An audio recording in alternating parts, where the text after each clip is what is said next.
convidar os irmãos a abrirem a palavra de Deus em João capítulo 15. Nós iniciamos o culto aqui nesta tarde lendo do versículo 1 ao versículo 17. E aí eu quero chamar a sua atenção, eu vou ler todo o capítulo 15 agora. A semana passada, pastor Sávio e Daniel nos cultos da manhã pregaram o capítulo 13. Hoje pela manhã Daniel pregou o capítulo 14. Nos cultos da tarde e da noite hoje nós vamos expor o capítulo 15. E semana que vem o capítulo 16 e o capítulo 17. Então os irmãos que têm acompanhado, que Deus possa estar abençoando a sua vida e falando ao seu coração. Se você não tem acompanhado, você pode acessar o canal da igreja pelo YouTube, e aí você vai ter as pregações lá, e será uma bênção, porque essa série de mensagens, do capítulo 13 ao capítulo 17, são praticamente as últimas palavras de Jesus, os últimos discursos de Jesus com os seus discípulos. E são temas bem interessantes que falam sobre relacionamento, sobre amizade e, acima de tudo, sobre uma firme convicção, uma firme confiança que eles poderiam ter no Senhor Jesus, que jamais os desampararia. E isso é um chamado para nós também, para mim e para você, nos nossos dias, onde aparentemente existe tanta confusão, tanto desespero e principalmente tanta solidão. Então, João capítulo 15, eu quero ler esse texto e pedir que você acompanhe com bastante atenção. Diz assim a palavra do Senhor: Eu sou a videira verdadeira e meu pai é o agricultor. Todo ramo que, estando ligado ou estando em mim, não der fruto, ele o corta, e todo o que dá fruto ele limpa, para que produza mais fruto ainda. Vós já estáis limpos pela palavra que vos tenho falado. Permanecei em mim e eu permanecerei em vós. Como não pode o ramo produzir fruto de si mesmo, se não permanecer na videira, assim nem vós o podeis dar, se não permanecerdes em mim. Eu sou a videira, vós os ramos. Quem permanece em mim e eu nele, esse dá muito fruto, porque sem mim nada podeis fazer. Se alguém não permanece em mim, será lançado fora, à semelhança do ramo, e secará. E o apanham, lançam no fogo e o queimam. Se permanecerdes em mim e as minhas palavras permanecerem em vós, pedireis o que quiserdes e vos será feito.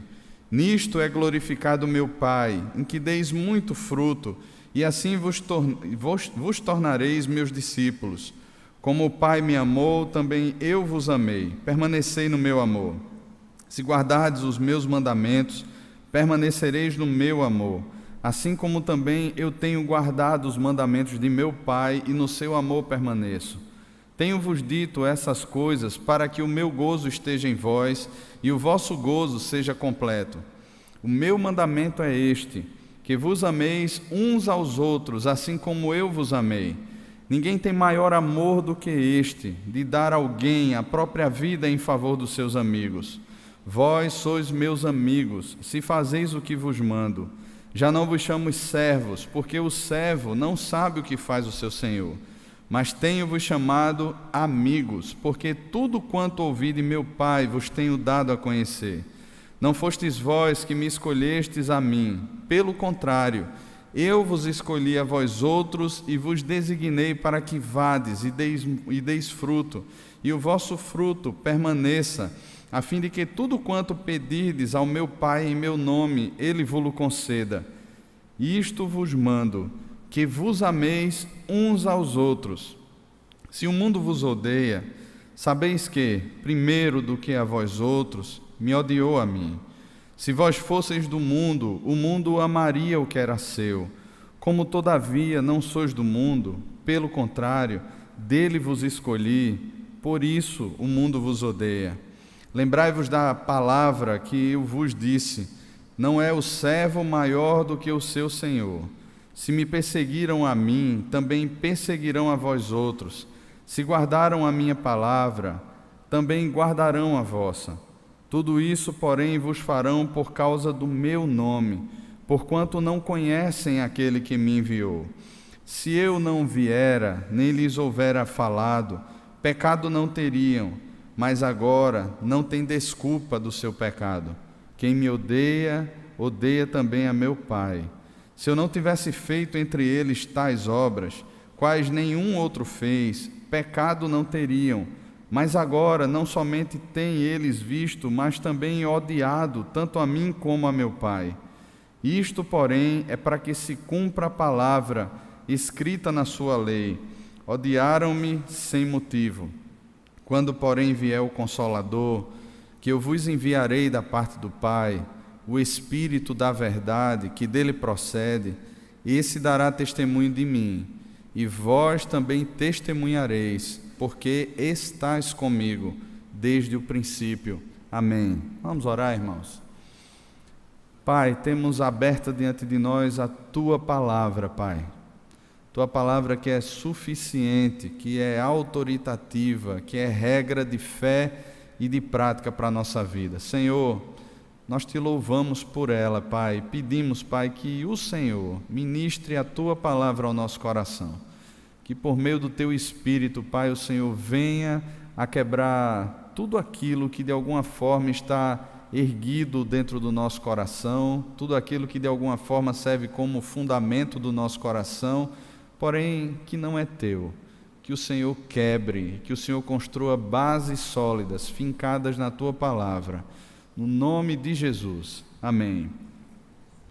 Essa semana eu estava assistindo um vídeo de um homem, filósofo dos nossos dias, chamado Luiz Felipe Pondé. E ele falava no seu vídeo sobre os tipos de relacionamentos que nós temos nos nossos dias. E ele trazia, naquele vídeo especificamente, que nos nossos dias tem crescido muito os relacionamentos chamados single, os relacionamentos solitários. Pessoas que preferem pagar para ter uma relação sexual, pessoas que preferem desenvolver relacionamentos, como Bauman chama de relacionamentos líquidos, pessoas que preferem viver uma vida sem muito apego, sem muita amizade, pessoas que não querem mais pagar o preço de dar o ombro para que o outro possa chorar, pessoas que não querem mais compartilhar as cargas, pessoas que não querem mais estar casadas, e quanto mais rápido um casamento acontece, e se eu posso usar essa palavra, desacontece, é melhor ainda, porque os danos serão menores. Há um interesse muito grande no coração das pessoas em si mesmas. As pessoas não querem mais pagar o preço de sofrer, não querem mais pagar o preço de estar juntas, não querem mais pagar o preço de caminhar a segunda milha, não querem mais pagar o preço dos relacionamentos, porque relacionamentos, eles trazem consigo demandas, e muitas dessas demandas são demandas que causam sofrimento ao nosso coração, muitas vezes elas atrapalham a nossa caminhada, servem como um peso muito grande dentro da bagagem que nós carregamos. Por isso nós não queremos mais relacionamentos. Esse é o retrato do egoísmo consumista e líquido dos nossos dias, dizia Luiz Felipe Pondé. E é interessante, irmãos, que essa é a raiz da queda no nosso coração. Esse egoísmo, essa vida narcisista, esse apego ao eu, é fato inequívoco da queda, da destruição, da queda no nosso coração. Por que eu digo isso? Porque Deus, quando criou o homem, Deus fez o homem à sua imagem e semelhança, e Deus é relacional. Deus não precisava criar o homem para se relacionar ou para se sentir completo, porque Deus já era completo e pleno em si mesmo. Pai, Filho e Espírito Santo viviam um relacionamento pleno e completo e vivem esse relacionamento. Deus não tinha qualquer motivo para nos criar, ou Deus não vivia num tipo de solidão para precisar criar a mim ou a você, para precisar criar Adão e Eva, para de alguma forma agora ter com quem conversar, ter com quem dividir a vida, ter com quem manter algum tipo de relacionamento, porque Deus, ele se basta em si mesmo. Entretanto, quando Deus criou o homem dentro de uma estrutura relacional. Nós fomos criados para sermos seres pessoais, para refletirmos esse caráter relacional de Deus também na nossa proposta de relacionamentos. E é interessante que a queda, ela destrói exatamente isso. A partir da queda, o egoísmo toma conta do coração do homem, o egocentrismo ele toma conta do coração do homem, e o homem passa a desenvolver relacionamentos, não mais dentro de uma perspectiva incondicional, onde não são seus interesses que governam ou que conduzem as relações, mas dentro de uma perspectiva condicional. É aquilo que de alguma forma pode trazer para mim algum benefício, é aquilo que de alguma forma pode abençoar a minha vida, é aquilo que de alguma forma pode trazer para mim algum tipo de prazer ou de satisfação. Essa nudez do homem está exposta diante de Deus, e até na aproximação religiosa, quando o homem passa a fabricar ídolos, ou até mesmo quando o homem olha para Deus a partir de si mesmo, e não a partir do encontro com Deus, da graça de Deus, do restabelecimento dessa relação por meio de Deus, o homem olha para Deus de uma forma também consumista, de uma forma também interesseira, de uma forma egoísta. E nessa caminhada religiosa, o homem passa a produzir ídolos, o homem passa a produzir deuses que de alguma forma satisfaçam as carências do seu coração, satisfaçam a sua necessidade, satisfaçam o seu desejo de uma vida próspera, o seu desejo de algum tipo de bem-estar existencial. O homem desenvolve então essa carreira religiosa também. O relacionamento então, ou os relacionamentos, eles passam a ter uma base pecaminosa, interesseira, egoísta, narcisista e todos mais istas aí que você puder acrescentar, que se refiram ao ego como centro dentro dessa perspectiva relacional.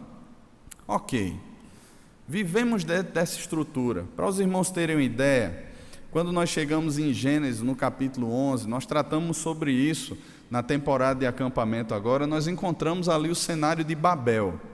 Naquele tempo, Moisés vai relatar para a gente no capítulo 11 de Gênesis que havia apenas uma única língua, não havia uma divisão de línguas entre os povos, praticamente todos moravam dentro ainda de uma região ampla, mas não havia ainda a divisão das terras. A divisão dos continentes ela passa a acontecer pouco tempo depois daquele acontecimento, como nos narra o capítulo 10 de Gênesis, quando as terras foram divididas, e ali todos eram um, e tinham apenas uma única linguagem.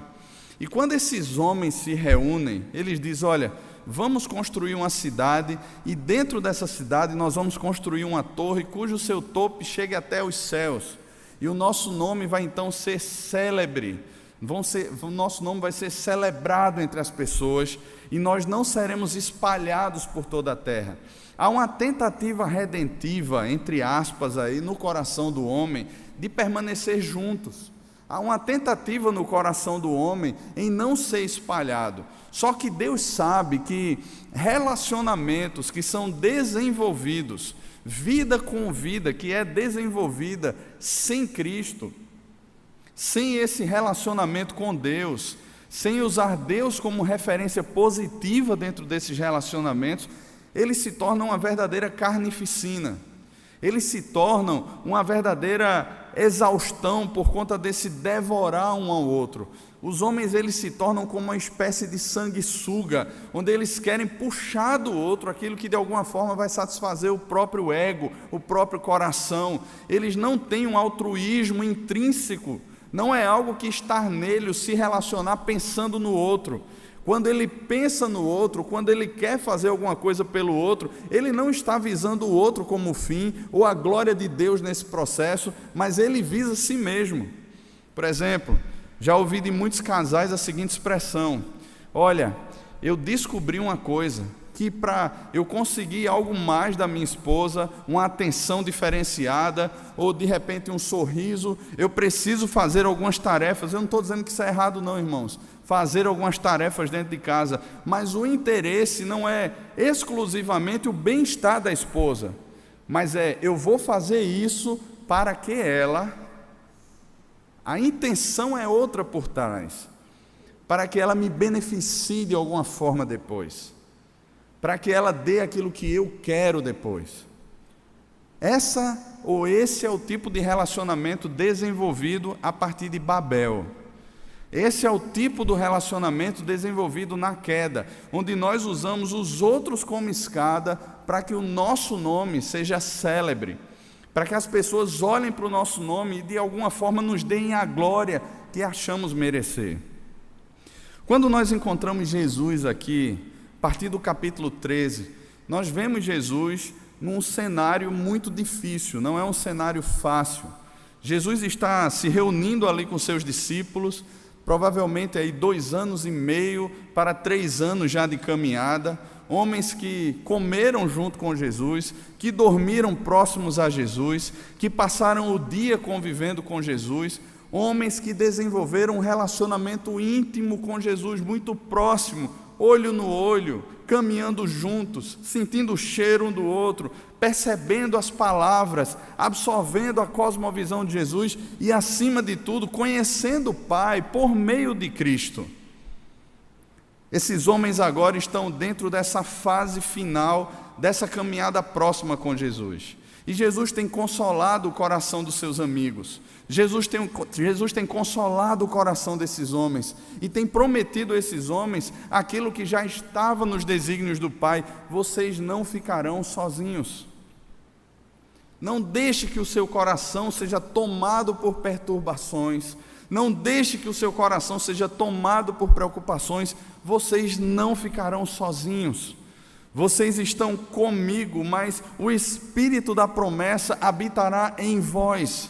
Há uma promessa muito profunda do Senhor aqui, sendo lançada, sendo dita sobre aqueles discípulos de Jesus. E nós chegamos aqui no capítulo 15 do Evangelho de João. Eu queria dividir em pelo menos aqui 4 partes esse texto que nós lemos. É um texto muito longo, é um texto muito profundo, que demandaria de nós pelo menos aqui 4 pregações de aí 40 minutos em cada um desses pontos. Mas a gente vai tentar resumir aqui para entender o ponto central desse texto. O que é que Jesus está comunicando aqui aos seus discípulos, onde deve estar baseada a segurança dos seus discípulos, e para isso eu estou dividindo esse texto em 4 partes. A primeira parte vai do versículo 1 até o versículo 10. E nessa primeira parte, do versículo 1 ao versículo 10, eu quero pensar com você sobre a identidade desses discípulos. Como é firmada a identidade desses discípulos. E eu penso aqui, irmãos, que a identidade desses discípulos é muito mais do que uma identidade, pensando aqui nos nossos dias, denominacional. Por mais preciosa que seja uma denominação bíblica, uma igreja que caminha com o Senhor, é muito mais do que uma identidade denominacional. Porque muitas vezes nós passamos a nos relacionar apenas de forma denominacional com a igreja. Não estou falando aqui literalmente nos grandes nomes ou nas grandes denominações, mas com igrejas locais até. A gente passa a ter a igreja como sendo a nossa identidade, e esse não é o propósito de Jesus aqui. Nós somos igreja, há um nível de identificação entre nós, algo que nos faz bem, relacionamentos que nos abençoam, mas a nossa identidade ela não é dada pela igreja. Outro aspecto aqui que eu penso é que essa identidade ela não é transmitida também por um conjunto de lógica ou de teologia lógica que é implantada sobre a nossa cabeça. Não é simplesmente nós olharmos para o texto de Romanos capítulo 10 e dizermos assim: olha, se com o coração crer, com a boca confessar, eu sou salvo. É simples assim. Não é tão simples assim, irmãos, porque envolve aí o milagre da ressurreição de alguém que estava morto, de alguém que estava condenado e morto em delitos e pecados e necessitou de uma vivificação do Espírito, necessitou de uma obra de Deus no coração, que colocou fé no coração, que restaurou no coração a crença em Deus e na sua palavra, e que agora esse coração pode confessar e andar com Cristo. Não é tão simples quanto a gente pensa. Então eu penso aqui, irmãos, olhando para João 15, de 1 a 10, que esse relacionamento com Deus, que essa palavra de Deus, essa caminhada com Cristo, é onde a nossa identidade é definida. Olhe comigo, por exemplo, algumas expressões de Cristo aqui.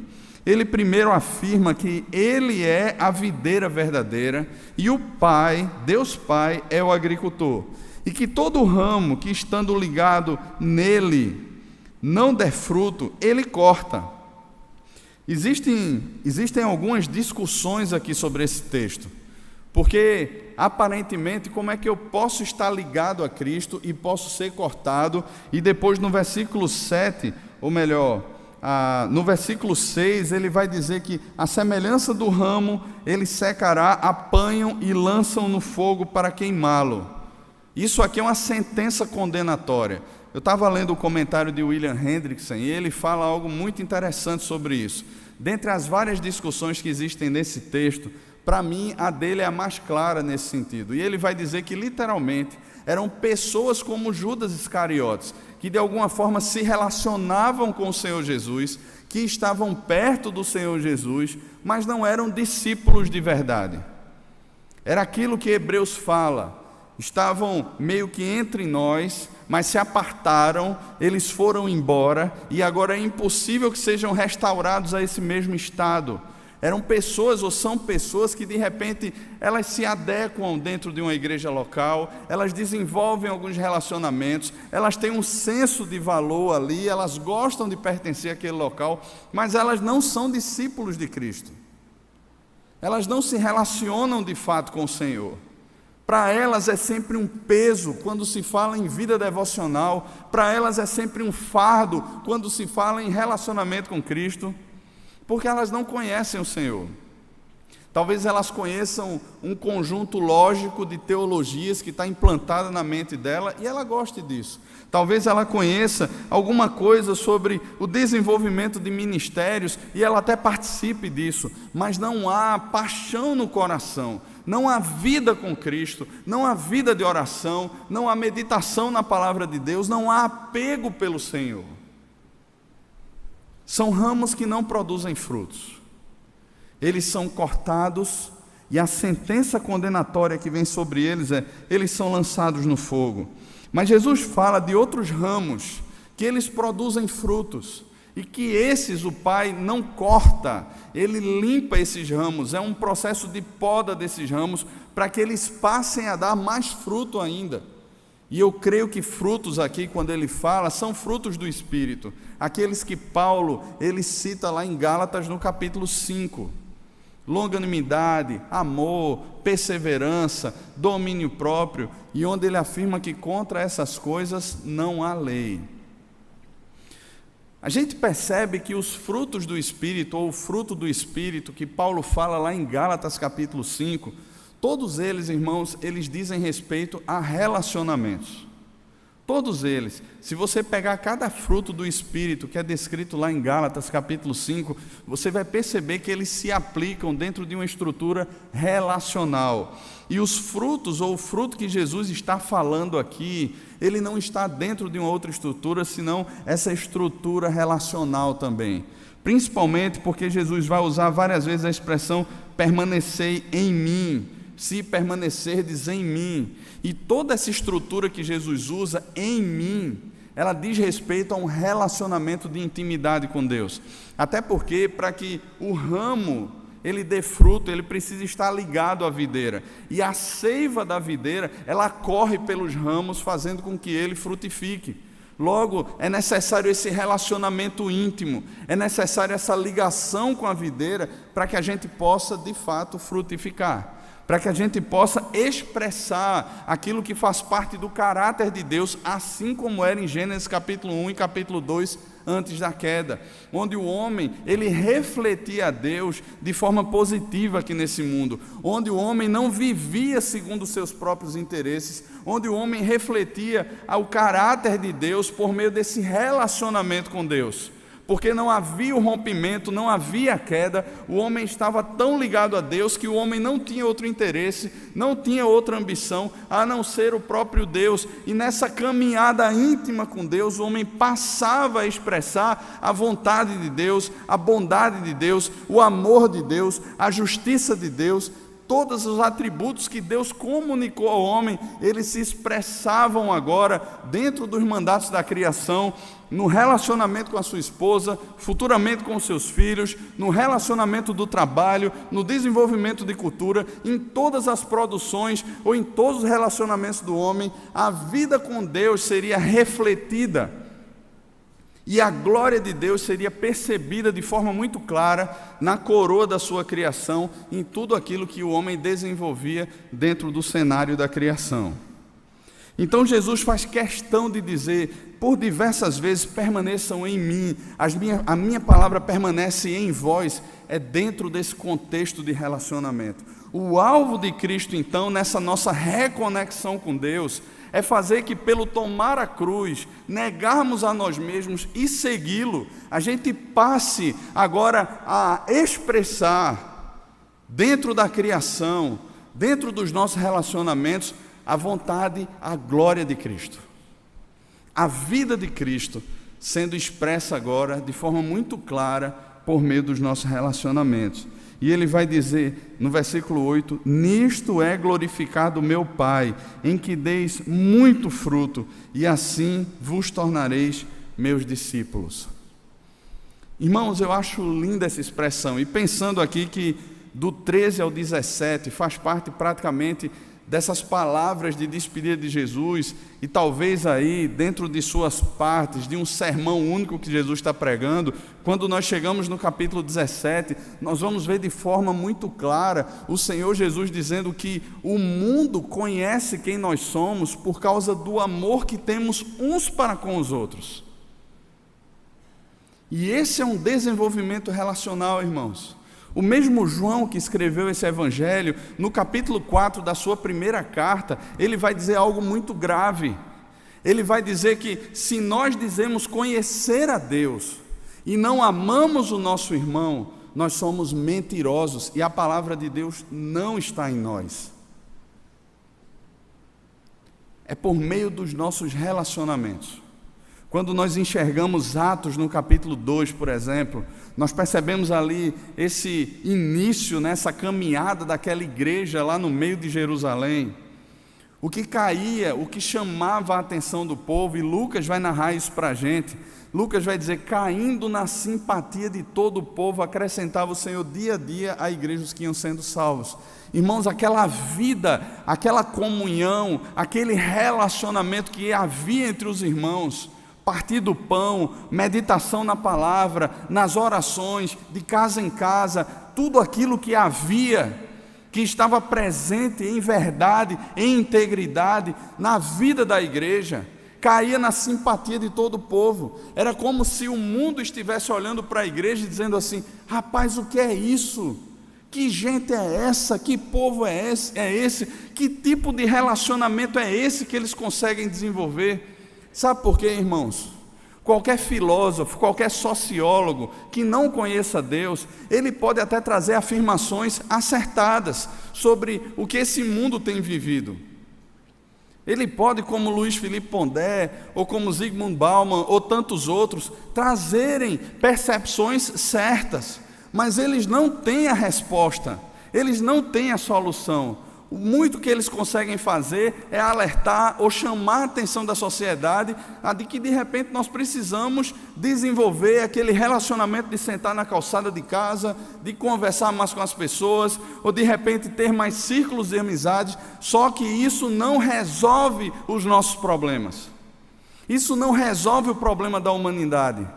Não resolve, porque continua sendo relacionamento de Babel, continua sendo o interesse pelo interesse, continua sendo esse ciclo vicioso, onde as pessoas se afastam porque estão frustradas e que de repente se unem dentro de uma visão de que as coisas podem melhorar quando a gente se une, mas continuam umas devorando as outras. Porque é o ego, é o egocentrismo, é a carne, é a visão do mundo que conduz as relações daqueles que não conhecem a Deus. Só que aqui, esses homens e mulheres, ou mais especificamente, esses homens aqui, discípulos de Cristo, eles já têm uma identidade.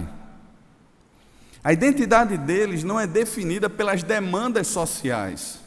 A identidade deles não é definida por aquilo que eles acham que é melhor ou que podem dar algum retorno a eles, ou financeiro, ou existencial, de alguma forma, nos sentir-se bem, mas a identidade deles é definida pelo Senhor Jesus. Vós já estáis limpos pela palavra que vos tenho pregado. Vós já estáis limpos. Jesus está definindo o caráter e a identidade daqueles homens. E aí a gente entra no segundo ponto, que são os relacionamentos transformados, que tem por base esse relacionamento, essa identidade que eu tenho no Senhor Jesus. E aí do versículo 11 ao versículo 17, a gente percebe isso de forma muito clara.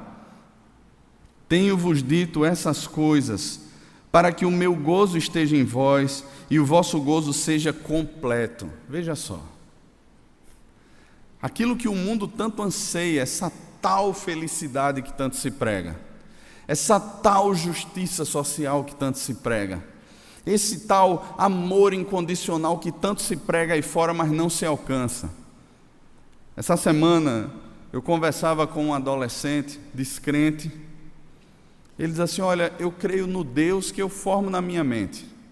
Não me force a crer no Deus que você crê. Isso aí é invadir o meu espaço. Isso aí é ser agressivo comigo. E aí, no que é que você crê?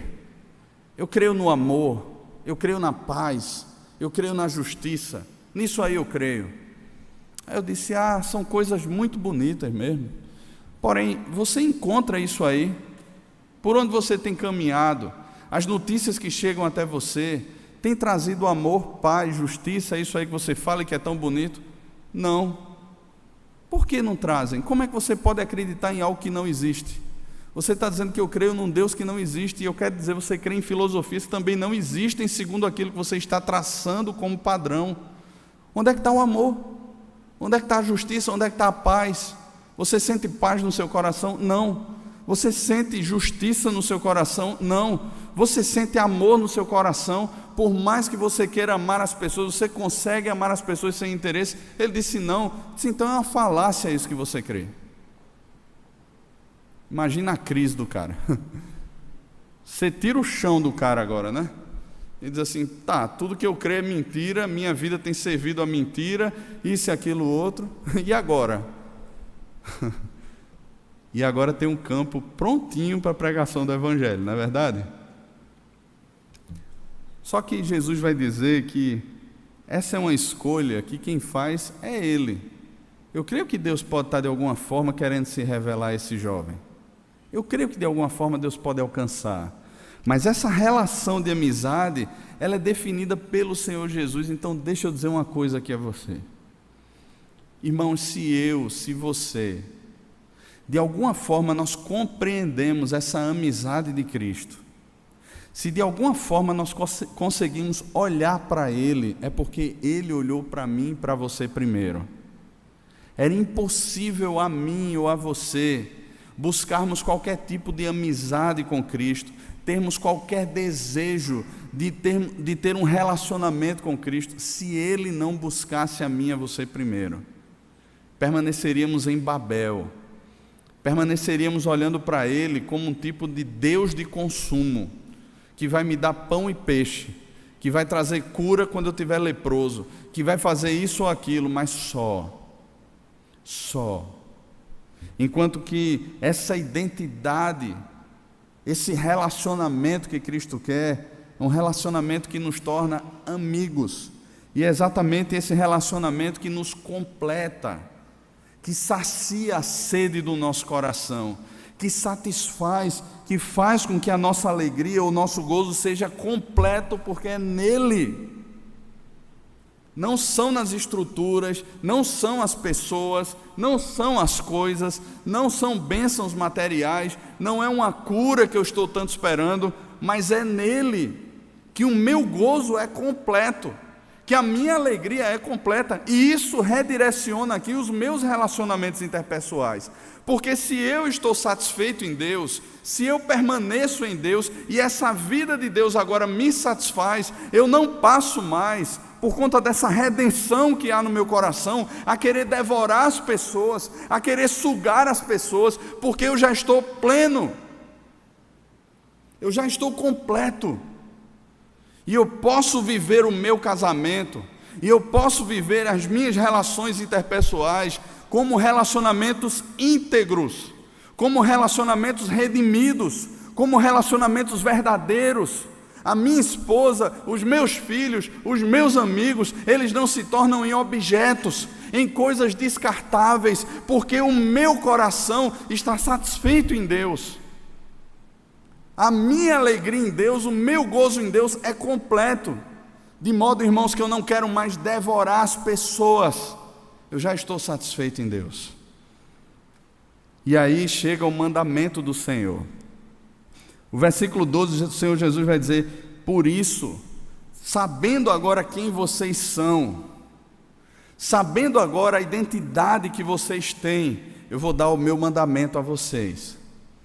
Se Jesus desse antes um mandamento sem dar identidade, se Jesus desse antes um mandamento sem satisfazer o coração, Jesus teria um bando de legalistas, que de repente ali estariam dispostos a colocar as suas roupas bem vestidas, a viverem os seus relacionamentos aparentemente íntegros e sadios. Mas Jesus primeiro, ele aquieta o barulho do coração. Jesus primeiro, ele satisfaz o coração. Jesus primeiro afirma quem eles são. E agora Jesus chega para eles assim: agora o meu mandamento para vocês é este, que vos ameis uns aos outros, assim como eu vos amei. Agora vocês estão prontos para viver aquilo que eu estou mandando vocês viverem. E o que eu acho muito jóia nesse processo todo de mandamento é que as pessoas, elas não desenvolvem uma relação com Cristo onde o amor tem por base esse sentimentalismo barato que existe nos nossos dias. As pessoas não vão viver a sua vida com Cristo com base em sentimentos, mas com base na obediência. Por exemplo, quando Jesus, ele fala no versículo 13 do capítulo 3, ele está dizendo: e tudo quanto pedirdes em meu nome, isso farei, a fim de que o Pai seja glorificado em mim. Se me pedirdes alguma coisa em meu nome, eu farei. Se me amais, guardareis os meus mandamentos. E é interessante também no versículo 21, quando ele diz: aquele que tem os meus mandamentos e os guarda, esse é o que me ama. Logo, o amor para Jesus não é definido por aquilo que eu sinto. Dentro dessa visão pós-moderna de cristianismo, coloque aspas aí, dentro dessa visão pós-moderna, a nossa vida espiritual, a nossa espiritualidade, ela é definida por aquilo que sentimos. Então, se eu não me sinto bem com determinada confrontação que eu levo, quando Jesus me chama ao compromisso, quando Jesus me chama à obediência, é muito fácil. Eu tenho outros lugares onde a pregação é mais light, onde a pregação é mais isso ou aquilo, e que de repente vai trazer para o meu coração aquilo que eu quero sentir, segundo aquilo que eu creio, segundo a minha visão de mundo, segundo aquilo que agrada ao meu coração. Irmãos, isso não é nada novo. Na sua segunda carta a Timóteo, o apóstolo Paulo, no capítulo 4, ele diz que nos últimos dias as pessoas se cercarão de mestres segundo as suas próprias cobiças, como que sentindo coceira nos ouvidos: eu quero escutar o que eu quero escutar, e se entregarão a fábulas, a ilusões, aquilo que parece ser verdade, aquilo que muitas vezes até é citado como um texto da Bíblia, como sendo verdade, mas que não é verdade. Não porque a palavra de Deus não seja verdade, mas por causa das interpretações, dos textos fora de contextos e do próprio desejo do coração em entender e interpretar como se quer interpretar e como se quer entender. Hoje em dia tem mestre para dar e vender segundo o gosto do cliente. É o que mais tem. E aí Jesus está definindo aqui essa relação de amizade num caminho de obediência. Obediência aos seus mandamentos. E mais uma vez eu quero lembrar a vocês, Jesus não está aqui formando um grupo de legalistas, porque ele já definiu quem são essas pessoas, ele já definiu a identidade dessas pessoas. É como, por exemplo, nos 10 mandamentos, que a gente encontra em Êxodo capítulo 20. Deus faz questão de dizer antes: eu sou o Senhor teu Deus, que te tirei da terra do Egito, da casa da servidão. Deus faz questão de dizer quem Ele é e qual é a identidade do seu povo. Agora, pois, e Deus começa a falar lá os mandamentos, como sendo um caminho de vida, como algo que reflete a identidade daquele povo, quem eles são. E da mesma forma que Jesus está tratando com esse povo, com os seus discípulos, ninguém tem maior amor do que este, de dar a própria vida em favor dos seus amigos. Vós sois meus amigos, se fazeis o que vos mando. Já não vos chamo servos, porque o servo não sabe o que faz o seu senhor, mas tenho-vos chamado amigos, porque tudo quanto ouvi de meu Pai vos tenho dado a conhecer. Não fostes vós que me escolhestes a mim, pelo contrário, eu vos escolhi a vós outros e vos designeis para que vades e deis fruto, e o vosso fruto permaneça, a fim de que tudo quanto pedirdes ao meu Pai em meu nome, Ele vos conceda. Isto vos mando, que vos ameis uns aos outros. Não é interessante que parece um círculo? Jesus inicia falando de amor uns aos outros, esse é o mandamento que eu vos dou, e ele termina também esse segundo ponto aqui falando exatamente isso, que vos ameis uns aos outros. O princípio da relação com Deus é esse, irmãos, porque é uma das características de Deus. João faz questão de frisar muito bem essa característica de Deus várias vezes, mostrando que Deus é amor. Ainda que o amor não seja maior do que a ira de Deus, nem a justiça de Deus, nem do que a bondade de Deus, todos são muito bem equalizados e equilibrados, fazem parte do ser de Deus. Deus não é um ser que tem um amor muito maior do que a sua ira. Não, Deus é um Deus perfeito, que tem todos os seus atributos muito bem equalizados. Entretanto, João faz questão de mostrar que esse conhecimento do amor de Deus, esse choque com esse amor que é verdadeiro, que é altruísta, que é muito maior do que as perspectivas humanas que Babel nos dá, muito maior do que as perspectivas humanas de toda a carnificina ou de tudo aquilo que o meu coração quer sugar para uma glória própria. Esse amor de Deus, ele é incondicional. Ele não dependeu de que eu fizesse algum bem, de que eu oferecesse alguma coisa a Deus para que Deus agora se agradasse de mim. E o apóstolo Paulo deixa isso claro no capítulo 5 da sua carta aos Romanos, quando diz que Ele nos amou sendo nós ainda pecadores. Onde no capítulo 3 ele revela que nenhum de nós buscava a Deus, buscava fazer o bem. Todos nós estávamos extraviados. A uma, nós éramos inúteis no que diz respeito a qualquer prática de justiça ou qualquer aproximação de Deus. Por isso que quando nós percebemos esse amor tão grande com que Deus nos amou, por isso quando nós percebemos essa graça imensa que enche o nosso coração e que choca o nosso coração, porque o tempo todo nós queremos lançar mão da força do braço para conquistar algo, e nós estamos recebendo de graça esse mesmo amor agora nos constrange a amar, porque fomos amados também. Porque nós somos amigos. Essa amizade de Cristo conosco, irmãos, constrange o nosso coração a que desenvolvamos agora relacionamentos que não tem mais base no eu, mas que tem base na glória de Cristo, para que Ele seja glorificado. E essa glória não é só glória a Deus, aleluia, aquela coisa que a gente faz muitas vezes como liturgia, como forma, como expressão dentro de culto. Eu não estou aqui julgando se é bom ou se é ruim, é pessoal. Entretanto, essa glorificação de Deus, essa glorificação ou essa expressão da vida de Deus em nós, Ela glorifica a Deus porque ela não resplandece aquilo que é nosso, mas ela resplandece aquilo que é de Cristo em nós. É por causa dessa ligação com a videira que essa vida passa agora a ser expressa. E nós bem sabemos que seria impossível a qualquer um de nós vivermos relacionamentos assim, se não fosse pelo Senhor, por essa amizade com o Senhor, por essa vida ligada na videira, que atesta de forma muito clara que nós somos dele, e que ele é nosso, de que estamos ligados a ele, e que é a vida dele que corre através da minha vida agora, fazendo com que eu possa chamá-lo de amigo, assim como ele me chama de amigo, e fazendo com que eu possa amar o outro, chamando-os de amigos, como ele me chama de amigo.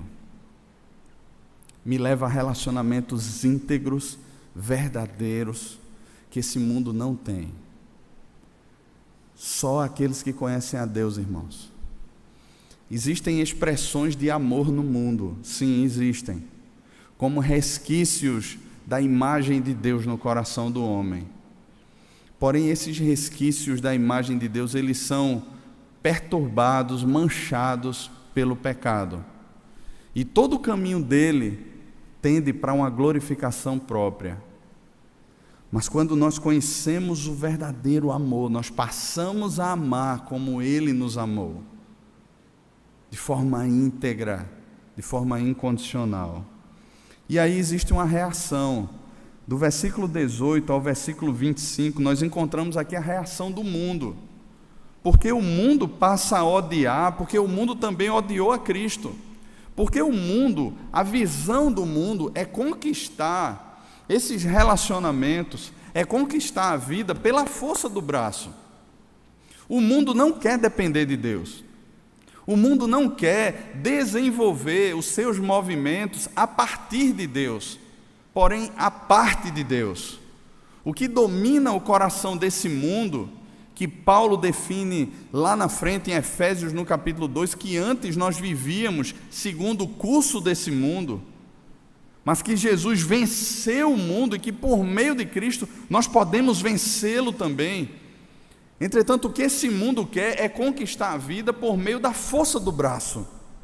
O que esse mundo quer é desenvolver a vida a partir daquilo que ele pode fazer. E aí surgem muitas filosofias, muitos caminhos que tentam de alguma forma responder ou propor algum tipo de rota, algum tipo de caminho que satisfaça o meu coração. E aí tem as pessoas que definem a vida como um caminho de solidão, outros que definem a vida como um caminho, um tipo de simplicidade, e por meio da simplicidade eu vou alcançar alguma coisa, outros de forma mais complexa, de forma mais sofisticada, outros de forma mais aparentemente altruísta, onde eles se juntam com as pessoas e eles querem e eles intentam fazer o bem de alguma forma. Entretanto, nenhuma dessas filosofias, por mais aparentemente que elas possam soar como sendo boas, elas não respondem, elas não satisfazem e elas não refletem Deus. São apenas filosofias e estilos de vida que refletem e tentam satisfazer o coração do homem morto em pecados, mas não satisfaz, irmãos. É por isso que nossa história ela é sempre cíclica. As pessoas elas têm altos e baixos, as pessoas vivem dentro dessa roda viva, tentando, e de alguma forma elas estão em uma posição hoje, assumem uma postura hoje, e amanhã assumem outra, porque aquela postura não respondeu, essa talvez responda, e hoje eu vou ser mais de esquerda, amanhã eu vou ser mais de direita, hoje eu vou ser isso, amanhã eu vou ser aquilo, tentando de alguma forma encontrar redenção para o coração, tentando de alguma forma ter sentido e significado nessa vida, quando de fato só o Senhor Jesus pode dar sentido e significado à vida, pode trazer relacionamentos íntegros e verdadeiros que têm base nele e não em nós, como sendo os definidores daquilo que nós achamos que é vida de verdade. Por isso o mundo odeia, por isso que o mundo olha de alguma forma e diz assim: rapaz, eu persigo, eu luto contra, eu tento de alguma forma desestruturar. Por que você acha que todos esses movimentos que surgem por aí, eles têm como projeto principal destruir a família. Por que você acha? A família faz parte de um projeto criacional de Deus. Deus estabelece a família na criação, antes da queda. Deus apresenta, Ele dá relacionamentos, Ele dá um mandato social ao homem antes da queda. Ele define quem é homem e quem é mulher antes da queda. Então, qual é o caminho que o pecado e que o mundo encontra para, de alguma forma, desestruturar os mandatos criacionais de Deus? É jogando a dúvida na raiz. É implantando o vírus do si na raiz. Assim como o diabo tentou Eva lá no Éden, assim como o diabo tentou Jesus lá no deserto. Se és, será que é assim?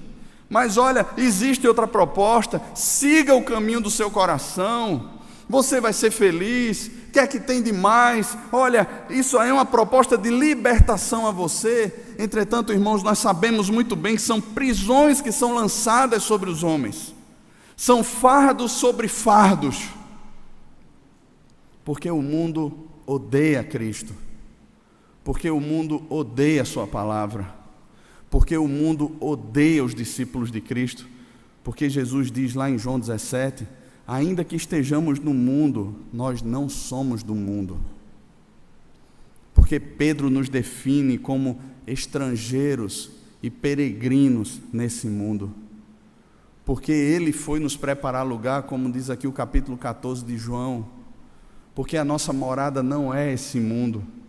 Mas enquanto no mundo, irmãos, nós somos chamados como igreja a viver por meio da obediência a Cristo, aquilo que Ele já conquistou para nós.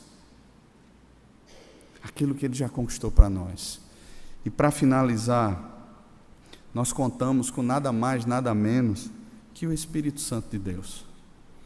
Versículo 26 e 27 nos dizem o seguinte: quando, porém, vier o Consolador, que eu vos enviarei da parte do Pai, o Espírito da verdade, que do Pai procede, esse dará testemunho de quem? De mim. Não dará testemunho de vocês. A glória não é de vocês. O alvo final não é de vocês, ainda que muitas igrejas que surgem nos nossos dias, elas se apresentem como sendo as redentoras da sociedade. Jesus está dizendo, Ele dará testemunho de mim.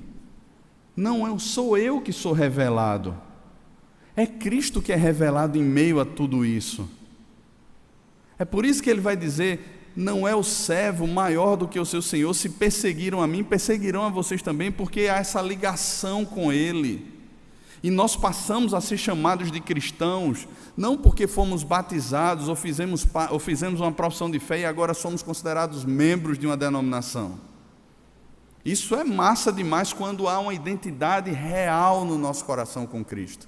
Há uma identificação real no nosso coração com Cristo. Mas quando não há, irmãos, nós vamos brilhar aí fora a nossa luz, a luz da igreja, a luz dos textos e daquilo que falamos de forma pronta, que muitas vezes nem na Bíblia estão. Mas quando há essa identificação com Cristo, quando há essa união mística com Cristo, a vida de Cristo passa a resplandecer em nós e a glória é dele. É por isso que nós damos testemunho, ou o próprio Espírito dará por meio de nós testemunho dele. É ele que será visível ao mundo por meio de nós. É ele que será reconhecido entre as pessoas por meio de nós. E vós também testemunhareis, porque estáis comigo. Olha só que expressão linda, porque estáis comigo. Não é porque vocês sentaram num banco de escola, não é porque vocês sentaram num seminário teológico e vocês aprenderam a ser, mas é porque vocês estão comigo. Irmãos, quando eu falo aqui de seminário, eu não estou julgando, eu não estou desprezando o conhecimento. Mas nos nossos dias, as pessoas se apegam muito mais às teologias e esquecem o Cristo da teologia. As pessoas se apegam muito mais aos conceitos porque as pessoas são ávidas pelo conhecimento, pelo conhecimento, e não pelo relacionamento com Cristo. Quando a gente lê a história de homens de Deus do passado, a gente percebe as lágrimas desses homens e a paixão que esses homens tinham por Cristo. Mas quando nós vemos as pessoas dos nossos dias, as lágrimas que são derramadas são muito mais pelos livros que se leem, porque eles satisfazem o conhecimento que eu quero, e não pelo Cristo que me chamou à vida. Porque estás comigo, porque estás ligados nessa relação íntima, mística, profunda comigo, desde o princípio. Desde o princípio. Cristo tem nos chamado à amizade, irmãos. Já não chamo vocês de servos. O servo não sabe o que faz o seu Senhor. Ele tem nos dado a conhecer o coração e a vontade do Pai. Ele tem nos dado a desfrutar das bênçãos celestiais, nas regiões celestiais em Cristo Jesus. Ele nos deu uma identidade, Ele nos deu a sua palavra, Ele nos deu o seu Espírito. Ele nos apresentou a verdadeira vida e a integridade daquilo que nós podemos viver com Ele e com o próximo. Com Ele e com o próximo. E o mundo crerá, e o mundo verá que Ele está em nós, e que nós estamos nele, por meio desse amor. Por isso que um mandamento Ele nos dá, que nos amemos uns aos outros, com um amor íntegro, claro, transparente, perfeito, que vem da cruz, que a gente possa resplandecer essa verdadeira amizade, esse verdadeiro relacionamento uns para com os outros. Amém, irmãos? Queria chamar você à oração nesse momento. Queria chamar você para a gente orar nesse momento, a colocar o coração diante de Deus nesse momento. Talvez até hoje os nossos relacionamentos tenham sido relacionamentos condicionais, que dependem daquilo que os outros fazem, para de alguma forma eu me sentir feliz. E a gente tenha vivido uma verdadeira carnificina até hoje, como sanguessugas, sugando os outros, querendo a aproximação do outro para de alguma forma satisfazer aquilo que eu quero, e não pela integridade da cruz. Deus nos chama a relacionamentos íntegros, irmãos, como fruto dessa permanência nele. E se nós somos de fato discípulos de Cristo, está na hora de obedecermos a sua palavra e desfrutarmos na nossa casa, na nossa igreja, até nas nossas relações com aqueles que não conhecem a Deus, que estão lá fora, os relacionamentos redimidos pelo sangue da cruz. Senhor, isso não vem de nós, Pai. Isso é dom do Senhor. Isso não é segundo a produção do nosso coração. Isso não é segundo aquilo que podemos fazer na força do braço, mas, Pai, se o Senhor nos deu essa identidade, se estamos ligados no Senhor, se o Senhor já tem nos lavado por meio da Tua palavra, Senhor, se em nós habita o Teu Espírito, o Consolador, que testemunha por meio de nós a este mundo e que revela a glória de Cristo por meio de nós a esse mundo, Deus, se não temos vivido essa relação contigo e essa relação com os nossos irmãos, Pai, talvez estejamos aqui enganados. Por isso pedimos, Pai, que o Senhor se revele a nós, que por meio da graça e da Tua misericórdia o Senhor alcance o nosso coração e nos tire da falácia, e nos tire do erro, e nos tire da contradição, nos colocando no Teu caminho, Pai, ligados à videira, vivendo a vida de Cristo e resplandecendo a glória de Cristo nesse mundo, por meio dos nossos relacionamentos, porque temos vivido isso com Ele. Nos abençoa sim, Pai, na nossa casa, nas nossas relações aqui na igreja, nas nossas relações com tantos nesse mundo, que a Tua glória resplandeça, Pai, que o mundo que odeia o Senhor, aqueles que são Teus, que estão perdidos nesse mundo, possam cair na simpatia, olhar de alguma forma e dizer assim: eu quero viver essa vida, e se aproximem não de nós, mas do Senhor, por meio desses relacionamentos íntegros, e se prostrem ao Senhor da glória, e desfrutem dessa satisfação no Senhor, dessa plenitude de vida com o Senhor. Nos abençoa sim, Pai, no nome de Jesus. Amém. Deus nos abençoe.